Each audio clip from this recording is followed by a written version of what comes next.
வெக்கமா இல்லை நாங்கள்லாம் சுதந்திரம் அடைச்சிட்டோம் அப்படின்னு சொல்லி வாட்ஸ்அப்பில் ஸ்டேட்டஸ் வச்சுக்கிறது, கொடி ஏற்றி 4 பேர் சாக்லேட் கொடுத்து வெக்கமா இல்லை? தெரியாமல் தான் கேட்குறேன். நிரந்தர வேலைக்காகவும் தங்கள்கிட்ட கொடுத்த வாக்குறுதிகள் நிறைவேற்றி கொடுங்கிறதுக்காகவும் போராடிட்டு இருந்த மக்களை நேற்று நைட்டு அடக்குமுறையில் அராஜகம் பண்ணி காவல்துறை பார்த்தீங்கன்னா அடிதடியில் ஈடுபட்டு பார்த்தீங்கன்னா அடக்குமுறை நடந்திருக்கு. இந்த கொடுமை ஒரு பக்கம் நடந்தாலும் இந்த எதுவுமே தெரியாத மாதிரி மேயர் பிரியா அவர்களும் அமைச்சர் சேகர்பாபு அவர்களும் பார்த்தீங்கன்னா ஒரு 200 பேரை கூட்டிக்கிட்டு நன்றி தெரிவிக்க போகிறாங்க. 200 தூய்மை பணியாளர்களை கூட்டிக்கிட்டு முதல்வருக்கு நன்றி தெரிவிக்கிறதா ஒரு அணிவகுப்பு நடத்துகிறாங்க. அது சரி, இந்த விழா எதுக்கு நடக்குது தெரியுமா? நம்ம ஐயா ஸ்டாலின் அவர்களுடைய 2026 தேர்தலுக்கான ஒரு போலி வாக்குறுதி நாடகம்னு கூட வச்சுக்கலாம். அப்படி வச்சுக்கலைனாலும் நம்ம முந்தானத்து நடந்த நைட்டில் நடந்த இந்த அராஜகங்களையும் அட்டூழிங்களையும் மறைக்கிறதுக்கு நாங்கள் இதெல்லாம் பண்ணிட்டோம் பாருங்க அப்படின்னு சொல்லி இதை தூக்கி காட்டுறதுக்கான ஒரு நாடகம் தான். என்னென்ன பண்ணியிருக்காங்க அப்படிங்கிறத சொல்கிறேன், கேட்டுக்கோங்க.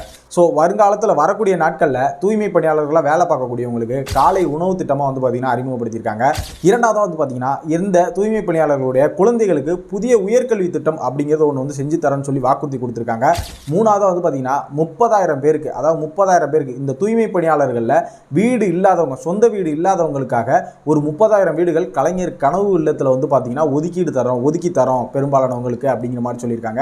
நான்காவது பார்த்தீங்கன்னா 10 லட்ச ரூபா காப்பீடு இன்சூரன்ஸ் பண்ணித்தரேன் ஒவ்வொரு தூய்மை பணியாளர்களுக்கும் அப்படின்னு சொல்லியிருக்காங்க. அஞ்சாவது பார்த்தீங்கன்னா இந்த வேலையில் ஈடுபடும் போது யாராவது ஒருத்தவங்க தவறுதலாக இறந்துட்டாங்க அப்படின்னா அவங்களுக்கு 10 லட்ச ரூபா நிவாரண தொகையை தரோம் அப்படிங்கிற மாதிரி வாக்குறுதிகளை அள்ளி குமிச்சிருக்காங்க அப்படிதான் சொல்லணும். இந்த வாக்குறுதிகளை நம்பி தான் இந்த தூய்மை பணியாளர்கள் நன்றி தெரிவிக்க போறோம்னு சொல்லிக்கிறாங்க பாத்தீங்களா. அவங்க இந்த நன்றி தெரிவிக்கும் விழா நடத்திட்டு இருக்காங்க. இல்ல, எனக்கு ஒன்று புரியல, இந்த நன்றி தெரிவிக்கும் விழாவில் கலந்து கொண்ட இந்த 200 பேர் யாரு? அப்ப அங்க போராடிட்டு இருக்கவங்க யாரு? அப்போ அந்த விஷயத்தை மறைக்க இது வெறும் கண் துடைப்பு தானோ? ஒருவேளை இந்த 200 பேர் 200 × 200 இருக்குமோ? இதுவரைக்கும் இவங்க கொடுத்த ஒவ்வொரு வாக்குறுதிகளையுமே நாங்கள் இதுவரைக்கும் எதுவுமே சொல்லலை, அப்படி இருந்தால் எங்களுக்கு காட்டுங்க, எடுத்து காட்டுங்க அப்படிங்கிற மாதிரி கையை விரிச்சிட்டு தான் போயிருக்காங்க. இந்த முறையும் 200 ரூபாய்க்காக கூழ கும்பிடு போட்டு ஏமாற போறீங்களா? யோசிச்சு பாருங்கள்.